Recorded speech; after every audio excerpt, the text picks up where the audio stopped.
Right. Welcome, everyone. So happy to see many familiar faces.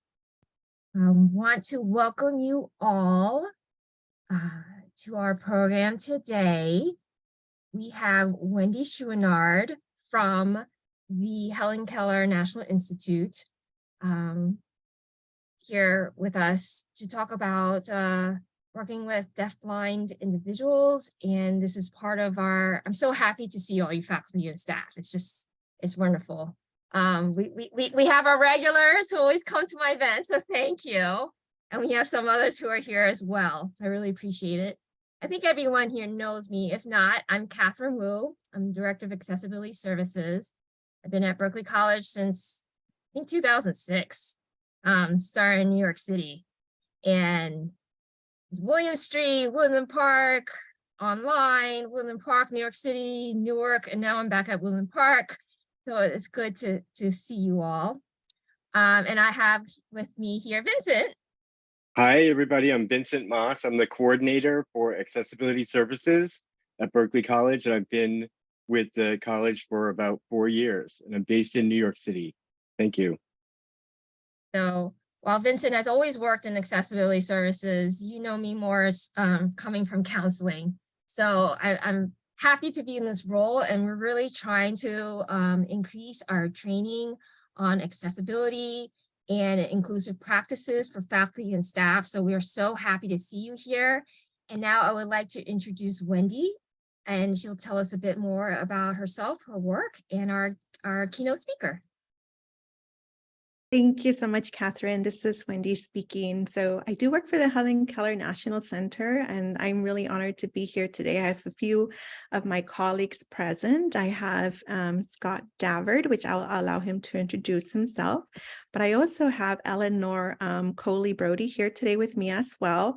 And you will get to know her very well, because after today's session, if you have any questions related to services related to deafblindness, if you have any questions, concerns, Eleanor will be your go-to person. And of course, Scott is always available too for specific tech questions. So I'll let Scott introduce himself, and I'm going to leave the best for last. So I'll let Doug Roland introduce himself at the end. So Scott, do you want to introduce yourself? Well, you kind of already did. Well, good evening or afternoon. I'm not sure where everyone's located on the call here. My name is Scott Davard, and I'm the coordinator of the Technology Research and Innovation Center. I also work at the Helen Keller National Center. I am based on Long Island, and a lot of what I do encompasses all kinds of interaction with different assistive technology companies, doing webinars like this with great colleagues. And I also do reviews of different products and stuff like that. I do a lot of article writing and things like that, and working with students. So it keeps me busy. I can't say always out of trouble, but I try. Thank you, Scott. And then Doug Roland, if you'd like to introduce yourself. Hi, everyone. Pleasure to be here today. My name is Doug Roland. I'm a filmmaker who's had the great privilege to collaborate with many different people in the deafblind community and, of course, Helen Keller National Center on a number of endeavors, primarily that include creating video content, collaborative video content that helps showcase a lot of wonderful people in the deafblind community who share their lived experience and knowledge on various things pertaining to the community and to disability in an effort to not only spread awareness and understanding, but also foster connection. And more specifically, in certain cases, some of our highest goals are also to be a part of the effort in helping increase employment for people who are disabled and deafblind, and also have it be something where we can share it in schools so that people can who otherwise maybe wouldn't have any direct connection to the community, have an opportunity to learn early on, because as I'll probably get to explain a little bit later, some of my origin story and how I got into this. I had never met anyone who was deafblind or really thought about the community until I was in my late 20s. So that's far too long to go for that. So that's a little bit about me. Thank you, Doug. And Eleanor, would you like to introduce yourself? Hi, everyone. My name is Eleanor Coley Brody. I am functionally hard of hearing, but I am deaf with a cochlear implant. I work at Helen Keller National Center as the regional representative covering New York and New Jersey. So I am responsible to connect these deafblind individuals to resources, to services, to their own community. And I also provide technical assistance training to organizations to build capacity and improve the quality of services to deafblind individuals. Thank you, Eleanor.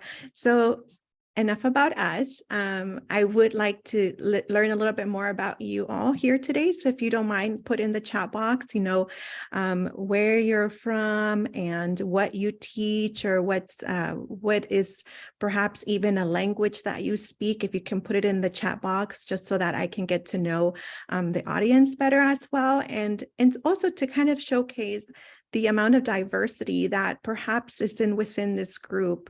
So since we are talking today about diversity, I want to make sure that we start off with that type of spirit in mind. So I do see a few here. Put it in the chat box, so feel free to do so throughout the session, and then I will share that with Scott. So today we're talking about the diversity within the deafblind community. And also we're going to talk about a few tips here and there about accessibility that you can perhaps incorporate into your practice. So I do have a really nice tip sheet to share with everyone at the end, and I can always send it to Catherine so she can disperse it and share with everyone who attended today. And the accessibility tip sheet was created by our accessibility expert at HKNC as well. So please do take advantage of that. And more than anything, today we want to have just a really nice dialogue about the deafblind community, what it involves, what the community represents. So I want to start off with, first of all, asking you all, what does it come to mind, or what do you think of when you hear the term deaf blindness? So if you can put that in the chat box too, I would love to hear, or if you could just raise your hand, or feel free to, jump in. Just, make sure you introduce yourself first and say your name so the interpreter can identify who's speaking.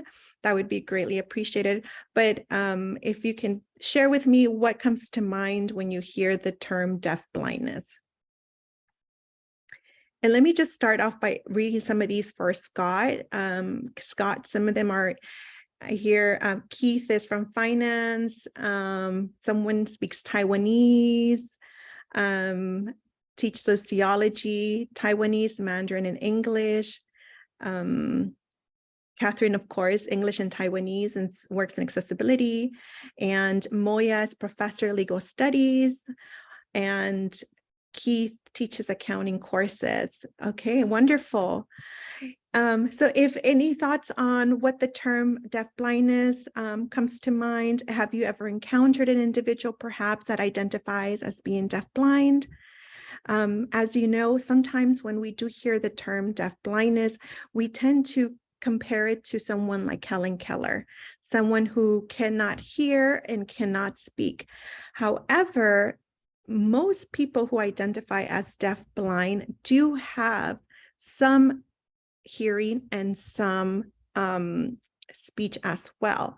So if you don't mind, Scott, would you like to kind of talk a little bit about the term deafblindness and perhaps talk about your own identity?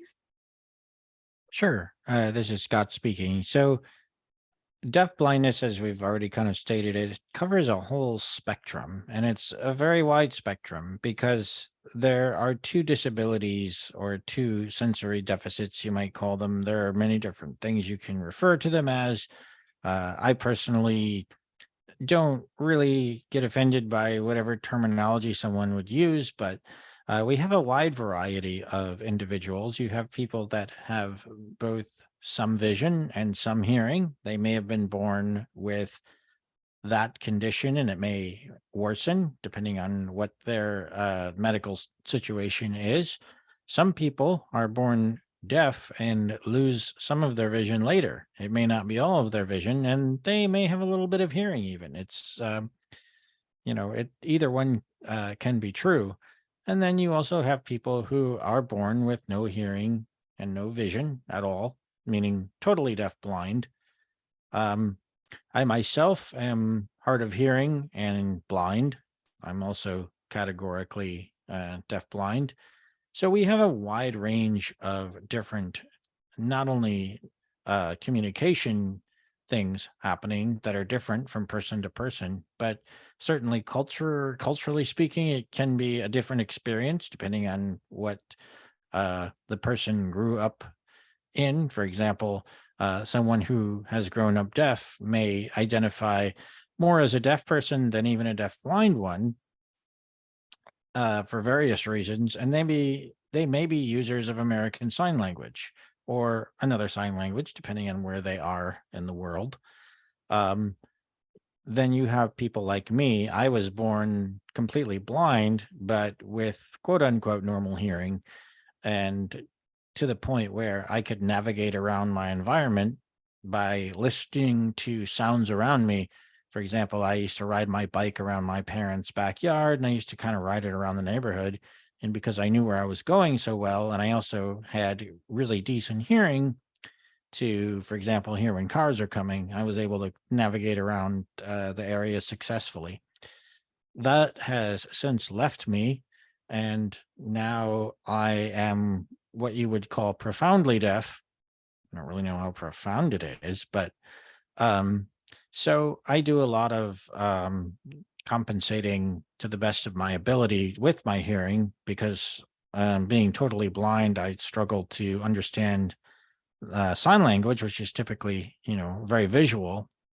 We'll probably get into that a little bit later. Wendy, was there anything else specific you wanted me to cover before? No, that's it. Thank you, Scott. This is Wendy speaking. Thank you. So today, again, we want to use the power of storytelling and dialogue to use it as a means, as a teaching tool. And I read a great quote the other day, and it says, storytelling is the most powerful way to put ideas into the world today.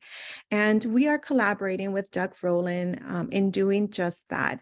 So you'll get to hear as well from him how he's been able to use storytelling and dialogue to bring more awareness of the deafblind community, not only through his film, but the continuous projects that he's working on, including one that you will see later today as well. Okay, so I just want to read a few comments for Scott as well. So Scott, there's others that speak Spanish and English, and I just wanted to make sure you know as well that there is a Santa Rock counselor, ADA coordinator. So we do have a very diverse group here today. And I did forget to share a little bit about myself, and shame on me for not doing that. But I am the coordinator of curriculum and trainings, and diversity is a very big topic for me. I am the daughter of 2 refugees. So my father's family is Lebanese. My mom's side is from El Salvador. So on both sides, we've, had a civil war on both ends. So I am very passionate not only about inclusion, diversity of all marginalized communities. And in this case today, we're going to really focus in on the diversity of the deafblind. So as Scott mentioned, there is a wide range. There is some individuals too that perhaps have not disclosed that they are deafblind, but do have some level of vision loss and hearing loss. And if you have, do you want to add anything else before we jump into just one of the videos, Doug? No, I think maybe hopping in there, and then I'm happy to kind of like follow up from there. Okay, so the first video that we collaborated with Doug on is a video on diversity. Now, as you watch this, it's a 7-minute video, but it's it has a lot of information on it. It has the narrative of about 4 or 5 different individuals who talk about their own journeys.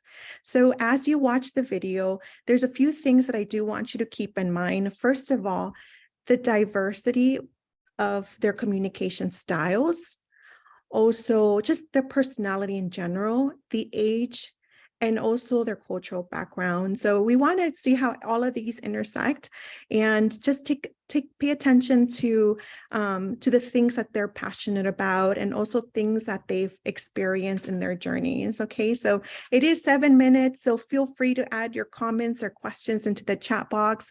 And if you do have something pressing that you would like to ask, feel free to just, raise your hand. And I love using reactions as well. I'm sorry, I'm a millennial, so I do thrive on emojis and things like that. So feel free to use even the fast forward emoji if I'm talking too slow, or if I'm talking too fast, make use of those emojis for me. Okay, so I'm going to go ahead and play it. I think I can share my screen, right, Catherine?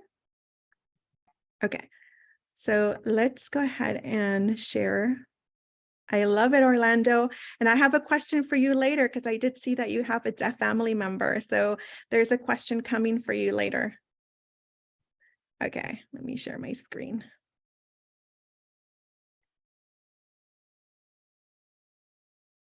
And I hope everyone can see my screen, and we're going to go to the video.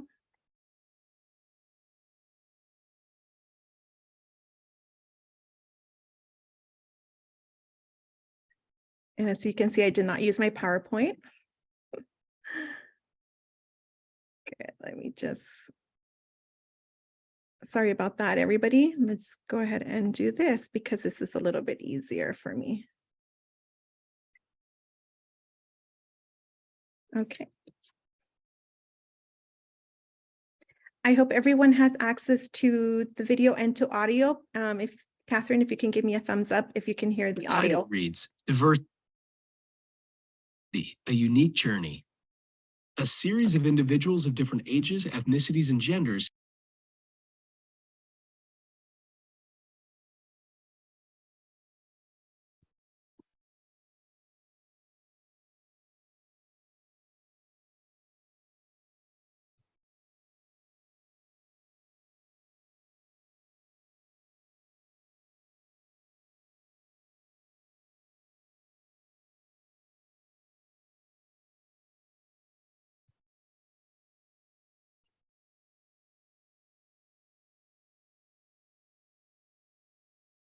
Wendy, I can't hear the audio right now, actually. This is Scott. I'm not hearing it either. No worries. Let me stop sharing and reshare. Thank you for that.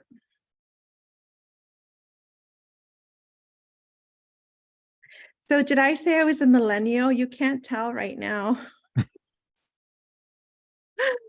Here it is.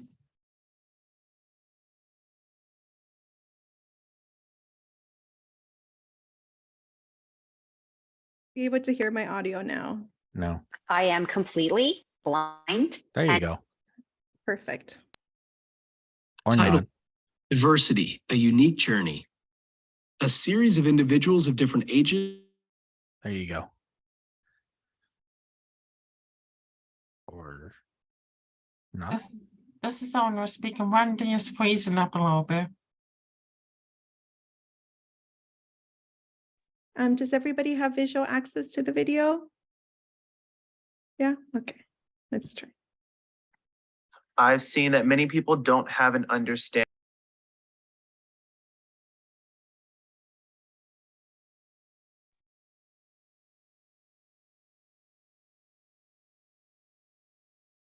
Yeah, the video stopped again.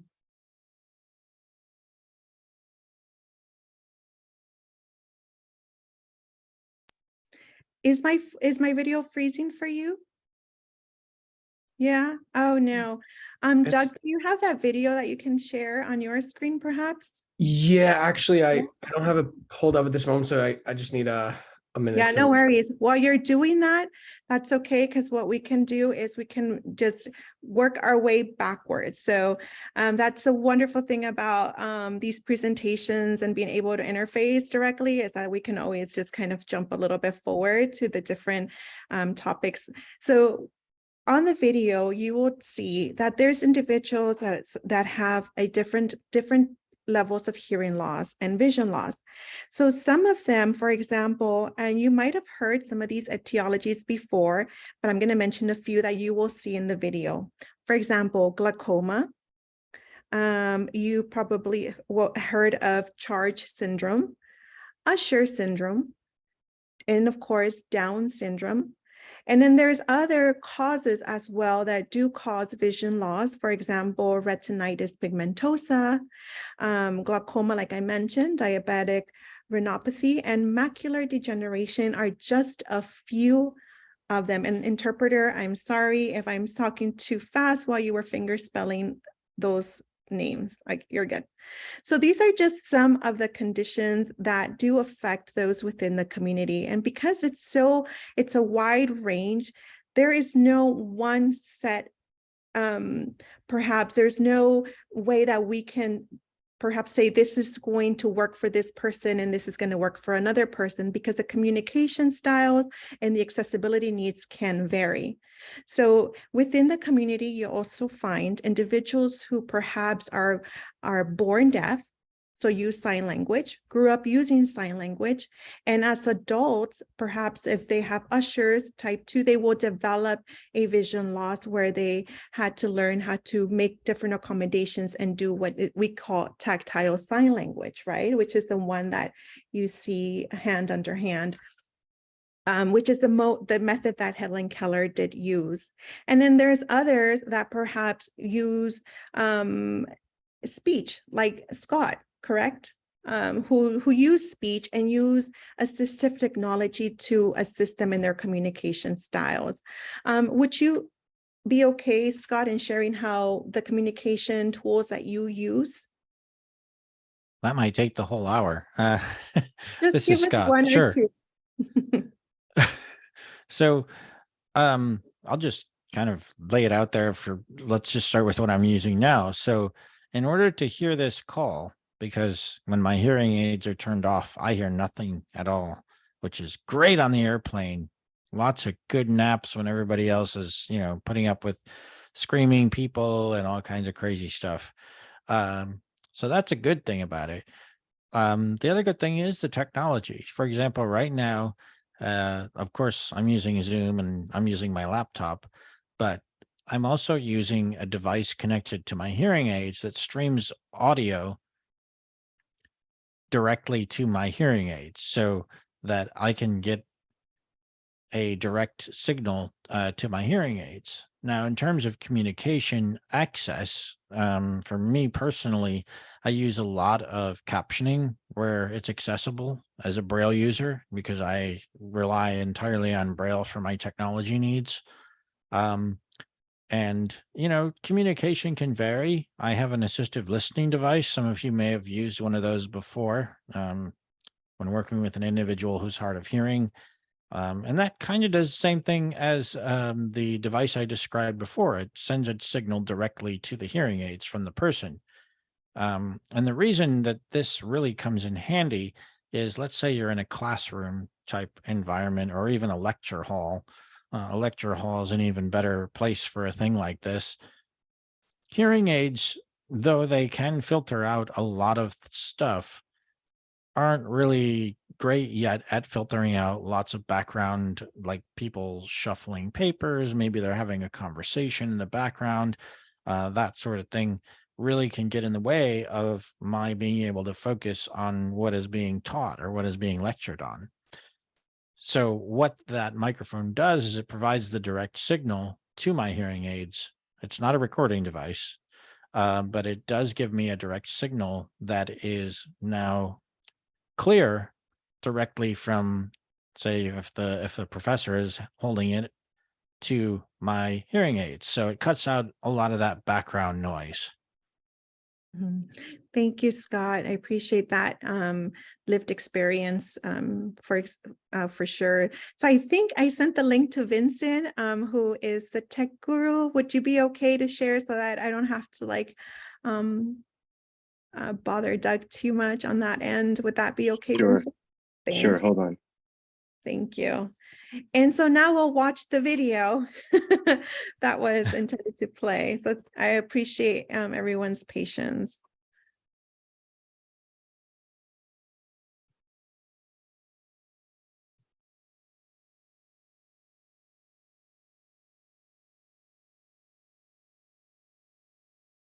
That title reads, Diversity, a Unique Journey.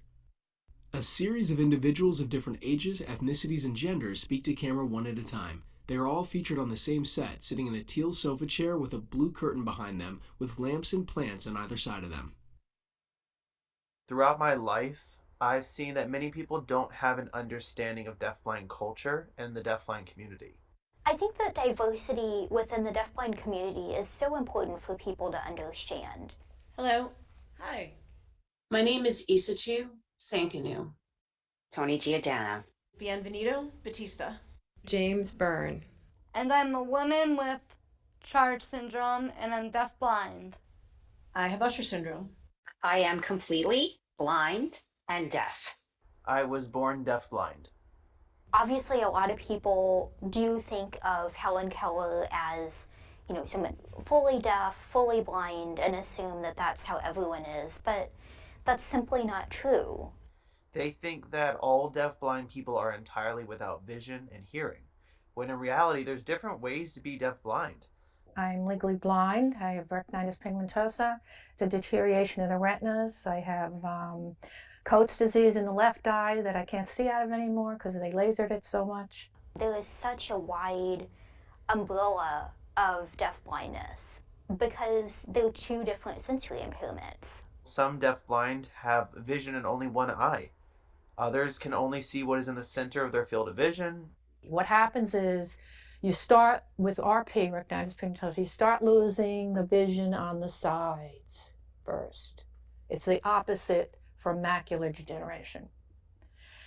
This goes first, then it goes like that, and then you have this little hole here that you can see out of, but not that great because everything is blurry, okay?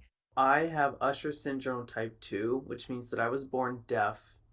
You can lose your sight immediately at birth or start to slowly notice vision loss around age 8. I had no idea what Usher syndrome was or had ever heard of it. You know how racehorses only look forward and really have a tunnel vision? That's the way it was described to me. When you're born with Usher syndrome, your field of vision gradually gets smaller and smaller. And just so you know, there are several different types of Usher syndrome. Some people experience tunnel vision, some have blurry vision or have specks or spots that impede their vision, or reduced peripheral vision. Usher syndrome is also categorized into different types, such as type 1, type 2, type 3. Other things attributed to Usher syndrome are loss of balance, hearing loss, and night blindness. Charge syndrome is a series of 6 different anomalies, and it's an acronym.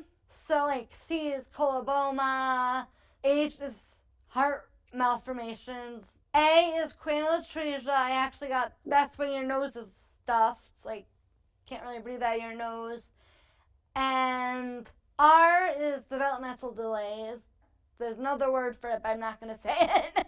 G is like, you know, tiny, we're tiny, and the E is ear malformations. So if you could tell, we have different shaped ears.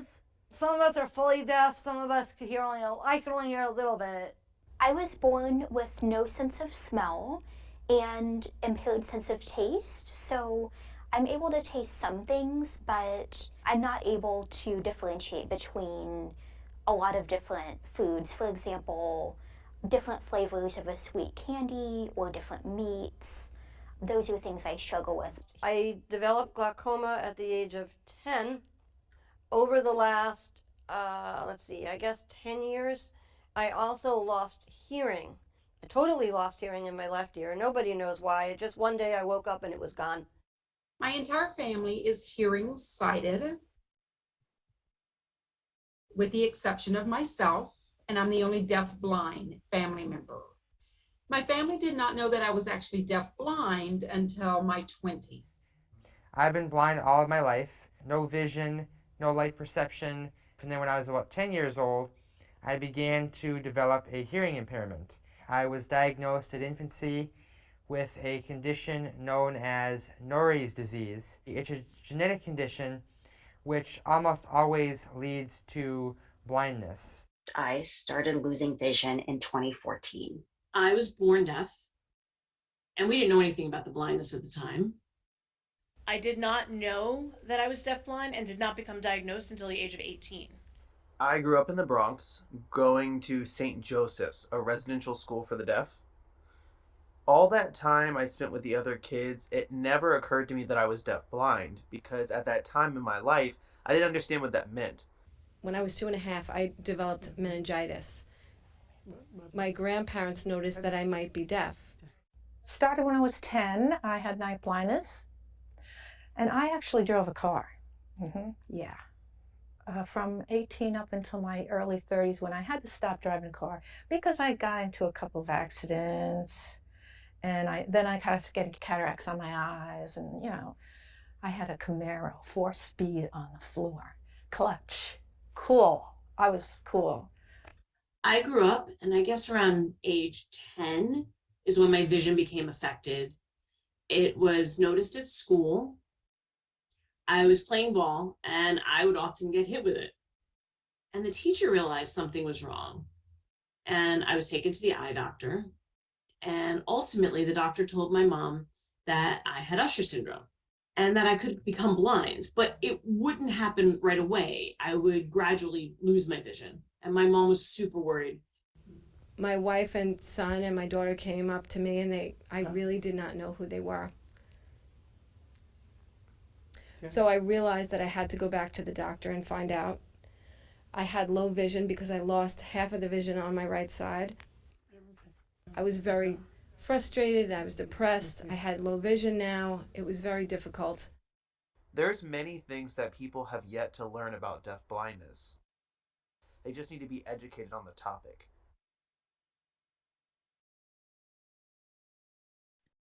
Thank you, Vincent, for that. I appreciate that.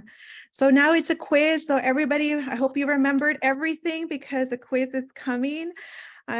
Just kidding. There's a lot of information in that little video. The power of storytelling, allowing deafblind individuals to explain their own vision loss, their journeys is very powerful. And that's what we're trying to capture. There was a lot of things that you probably noticed. If you wanted to put it in the chat box, if you want to just kind of add your thoughts on some of the differences of vision loss and vision fields for each one. Did you notice perhaps the difference between some acquiring it when they're younger and some losing their vision as they got older? And you can even think about how this could apply to even your practice, your classrooms. You might have a student there, perhaps you've had students who had vision loss. I see some heads nodding. Maria, you're nodding. So you had a student in the past who had a vision loss? Yeah, let me ask you to unmute 1 second. Yes, somewhere where I previously worked. And we were grateful to have all the services that we did to accommodate the student. Yeah, definitely. And it does take some accommodations, and perhaps it does involve some of the tech piece. That's why Catherine and Vincent are there at your location. But sometimes with deafblindness, there's a little bit more accommodations and modifications that need to be made. So Helen Keller is here to be able to support that for your students. It could just be perhaps in a training on screen readers. It could just be perhaps create an accessible document, adding, headings, and those type of things. For example, making an accessible document benefit everybody. So we do want to also make sure that we're aware of that. But for now, I've talked way too much. So I'm going to let Doug talk a little bit about his experience as well, working with deafblind individuals and how he's been able to capture narratives using film and how this can empower the community. Hello again. Thank you, Wendy. Well, yeah, I guess I'll give a little kind of insight of at least my journey, because I think it pertains not only to setting up a little bit more around the video content we were showing and where that's going, but also I think very much relates to the overall topic today, which is diversity in the deafblind community. So I guess the quick version of what is now 11 plus years is that more than 11 years ago, I was headed home one evening and I encountered an individual who was holding a sign that noted he was deafblind in need of assistance. And I ended up sharing a good portion of an evening with this individual whose name was Artemio, initially taking him to a bus stop that he wrote in a notepad that he was the bus stop that would take him home. But being that it was very late at night in New York City, a bus wasn't coming for a while, and I wanted to let him know I'd sit and wait with him. And I had never encountered anyone who was deafblind. And in fact, prior to that chance encounter, I'd never really thought about the deafblind community other than the very brief time that I learned about Helen Keller in grade school. So it was a community that I knew virtually nothing about, which started with me not knowing how to communicate with Artemio. But I instinctively just took his hand and started tracing one letter at a time because I couldn't figure out another way to communicate, which I'd later learn is print on palm, which is not necessarily the most effective or nuanced way of communication, but certainly a mode of communication that I did not make up in that moment. And we ended up having a whole conversation that way of me writing one letter at a time in his palm, him writing in a notepad. And, what was so memorable about that encounter was, yes, as I'd mentioned, Artemio was the first person who's deafblind I'd ever met. But moreover, he was just a really fantastic person that I felt like I'd really made a connection with. And in doing so, it was kind of that, light bulb moment, I guess you could say, of just realizing that there was this one person who I thought was a really fantastic, lovely individual. And then there was a whole community that I'd never even considered and kind of didn't really know. It wasn't a journey yet. It was just a moment. I didn't know, I didn't know anything that would happen from there, but that was, I guess, the fuel that kind of propelled, an interest in teaching myself more before it turned into having the opportunity to collaborate with many people to share, a lot of different wisdoms, if you will, from that a lot of people in the community have had an opportunity to share through a number of events we've all gotten to do together. But that turned into a film that I wrote that, again, after writing that film, I didn't know much about even disability representation in film. Of course, I think we all remember the really bad ones, the ones that make you feel uncomfortable. But I didn't have a nuanced understanding of that. But I knew that I instinctively wanted to cast an individual who's deafblind to play the role of the deafblind character in the film, because that just felt like just the obvious thing to do, really, to me. And that's what led me to the Helen Keller National Center. I reached out saying, I have this film and I want to do it the right way. And that led to a collaboration that still continues today. But we worked together to cast an individual named Robert Tarango, who is our actor who is deafblind in the film. Meanwhile, in getting to connect with many different people in the community for many months leading up to that film, someone said, "Oh, you should shoot it after you do this. You should shoot a documentary," because the film was narrative fiction, heavily inspired by my encounter, but fiction nonetheless. So I was like, "Oh, why don't I shoot a documentary right now as well?" So we shot what was essentially like a behind the scenes documentary, and we've been using both Feeling Through, the film that I was just speaking of, and the companion documentary, Connecting the Dots, now in 100+ events around the world, in schools, organizations, conferences, and as an opportunity to lead into discussions like these, where Scott and many other people from the deafblind community have shared the various things that they're expert in, both their lived experience and, in Scott's case, of course, assistive technology and many other facets. But what we realized in doing these events was that there was a need to have a larger representation and collaboration beyond what was in the film itself, because as everyone who's been speaking has already spoken to, the deafblind community is a very diverse community. And of course, one story is not going to be able to encapsulate that diversity. So that's where the idea of creating this platform that was a much larger and widespread collaboration with already dozens of people in the deafblind community, a platform that the video that you saw is not actually a video that's going to live on the platform. It's kind of a sample. It's made to be shown in a vacuum. The platform is going to work similar to, I don't know if perhaps as many educators on this, you might be familiar with the website masterclass.com. Does that ring a bell to anyone? If anyone's, I use this as a reference because if anyone's interacted with it, you just kind of know the layout. Basically, there's like different categories. In Masterclass case, it's like a famous person who's like really good at something, telling you how they did it in a multi-chaptered way. But in this case, it's no one individual walking you through a topic, because this isn't, the topics that we cover aren't topics that one individual has the answer to.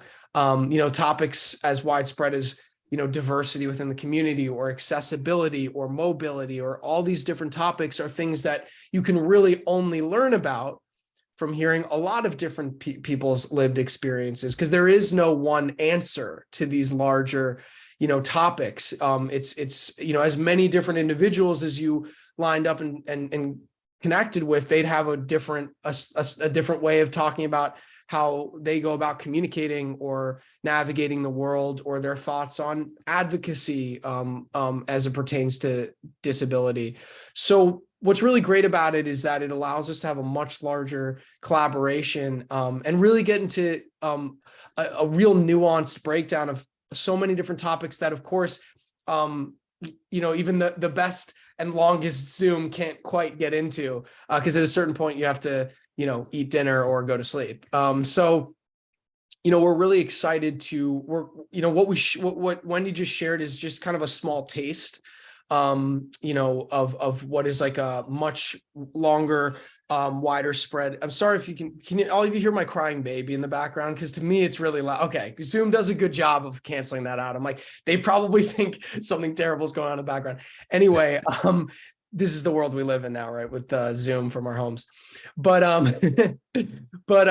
what's really exciting about this platform, and again, to connect it back to what we're talking about today, is there's no better way to exemplify diversity within a community than hearing from dozens of different people within that community. Because beyond the diversity that they, all these different individuals speak about head on, just living with and getting to hear from a lot of different people innately and inherently gives you this real breadth of diversity. And I think something that it does so well, as someone that really, I speak from, of course, my experience, which is someone who prior to meeting Artemio knew nothing about the deafblind community, and particularly over the last 4 years and getting to collaborate with and speak with hundreds of people in the community, get a real education that's ever growing and ongoing, but get a real education.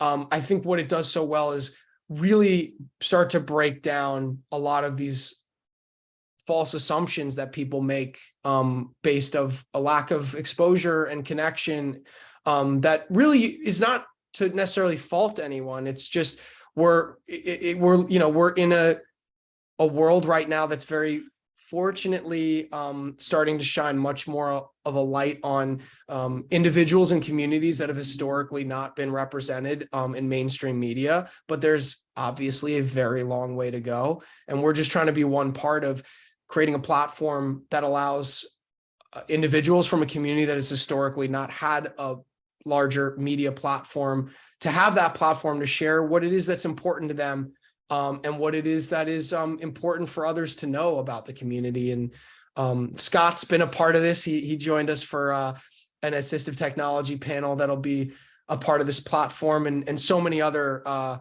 individuals and topics that'll be there. So it's again such a great connection to this diversity conversation, because there's no better way than to be introduced to many different people within the community.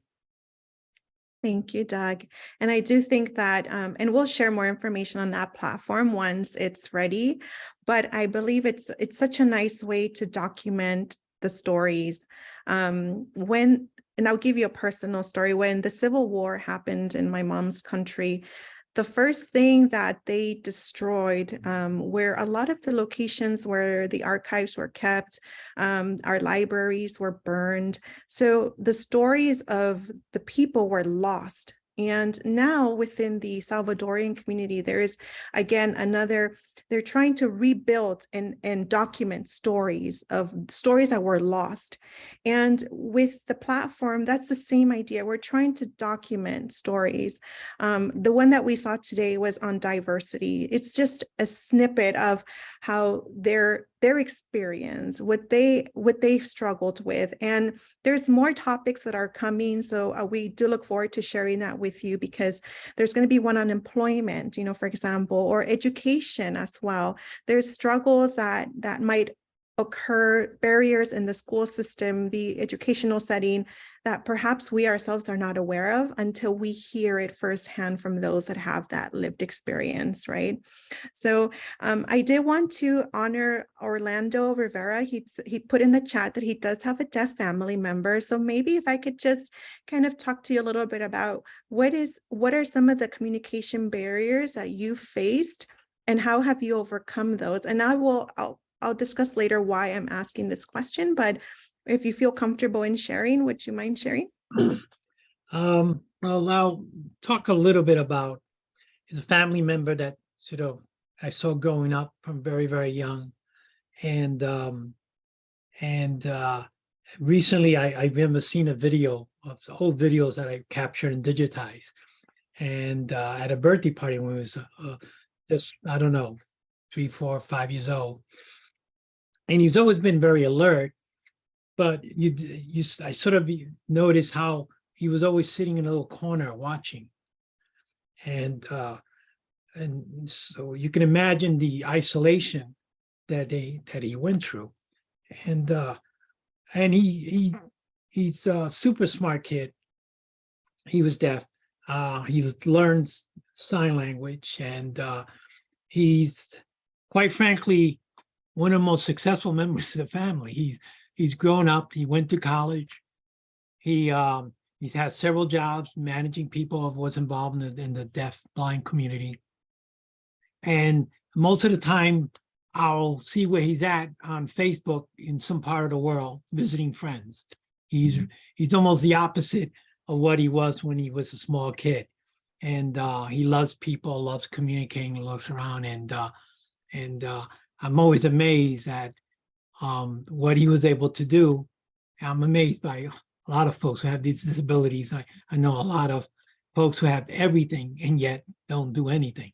So I've always been impressed by the ability of people to sort of overcome these challenges. And I always remember that in particular because it's kind of a quiet thing and people don't always notice. And yet, for all kinds of reasons, he managed to succeed in a big way. And I've always been really proud of that. And it's just amazing. So, yeah. Thank you for sharing, Orlando. I appreciate that, because it really brings the point home that there are communities that are very forgotten, and we have to do our best to include these communities. We want to show that spirit of inclusion. And one of the big ways that we can do that is by learning basic things that perhaps they need to communicate, make certain modifications, accommodations to be able to communicate. If you make those certain accommodations and try to include the individual, that's where you really show that spirit, right? I know with my own family, we used interpreters. We used interpreters all the time because my parents were not, fluent in the language. That was one modification or accommodation that was made, and it really made my parents feel included in the conversation. So with deafblind individuals, we want to always keep that in mind. And if Scott, do you mind adding a little bit more on just a few communication tips that they can take away today? Sure, this is Scott. Excuse me. So there's a lot I could say, but we're short on time, so I'll try to make the most of it and not talk fast. So let's give it a try. So, it's really being included is something that as an individual, I can say, I know what it's like to be included, but sadly, I know more about what it's like to be excluded. And the only reason I know what it's like to be included is because I finally had that experience. I went through a large part of my life up to this point not being included. And because of the fact that I didn't have any vision, which didn't bother me too much because, I was born that way. But when I lost my train of thought. Sorry, my screen reader was yelling at me, telling me the chat message. So really being included means different things to different people. For example, when I go into, say, a setting with friends, I pass the microphone around and I try to do that, but not everybody wants to take it for obvious reasons. But what I started finding was with a particular group of friends, they would pass it around among themselves and I would just like get the whole crew, and I talked to pretty much everybody. Conversations range from a minute to like 45 minutes, even longer sometimes, just like it would for anybody at a party. And when they did that, it made me feel so much more like I'm actually part of the group. And to this day, those people who were kind enough to do that, to include me, are people that I still call friends today and always will. And, I do my very best to include them. In a classroom type setting, that might include, for example, let's say you have someone with an ALD in your class and you're having somewhat of a discussion, or maybe a student might ask a question. To include a deafblind person who's hard of hearing who uses an ALD, one way you can do that is to repeat the question because the microphone is specifically on you. So, you could pass it all around, but if it's a question, it might just be better to, okay, the question was blah, blah, blah. I also would say that, getting a deafblind person's attention can be a challenge. For example, if they don't see that you're there and you're trying to get their attention and they don't hear you, which can happen even with a hard of hearing person. Remember, I mentioned earlier very briefly about the ALD and the fact that it will give me audio directly from the person wearing it. Well, what that also means is I may not hear the audio that's closest to me. And because I don't have vision and these devices are not directional, I don't really have any sense of direction as to where the sound is coming from. It sounds like it's coming from everywhere. So that's kind of, those are a couple of tips. I know that the chat area is quite busy. So Thank you, Scott. Yeah, it's busy.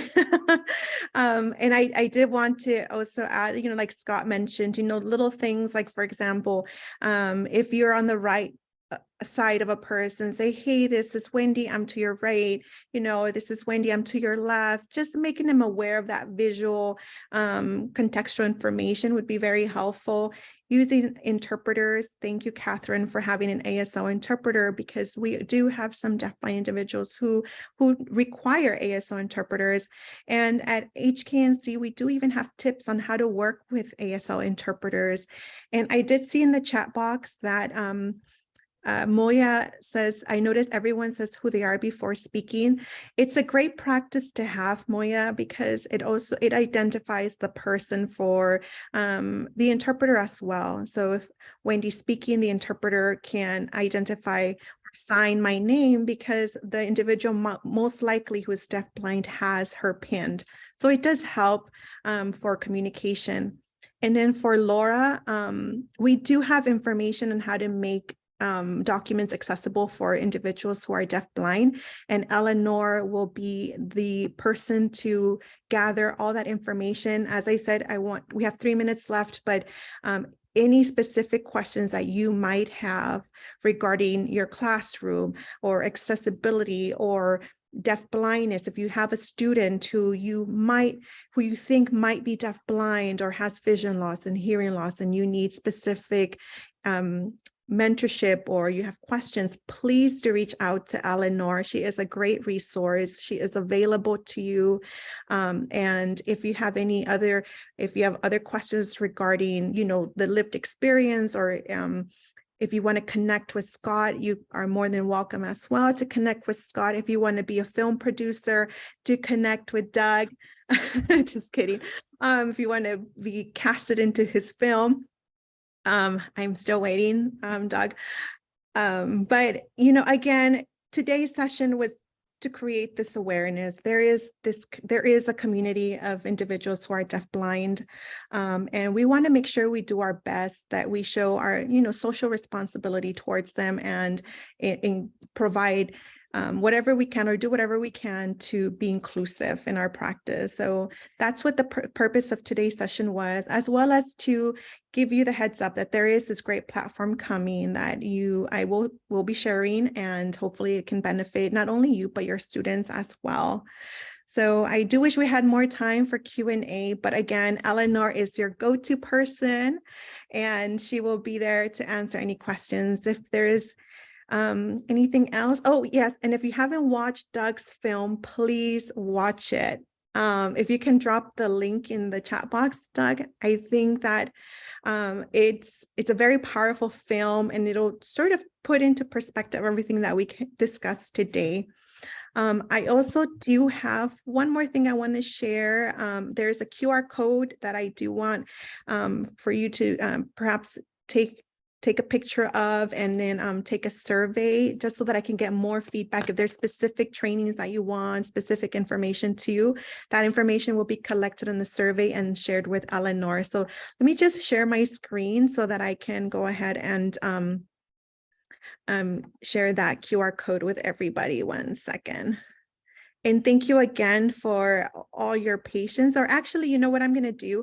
I'm going to send it to Catherine, and if it's okay with you, you can disperse it. Absolutely. Wonderful. Okay. And Wendy, Scott, Eleanor, Doug, thank you all so much. And Marjorie, thank you all so much for this moving and informative session today.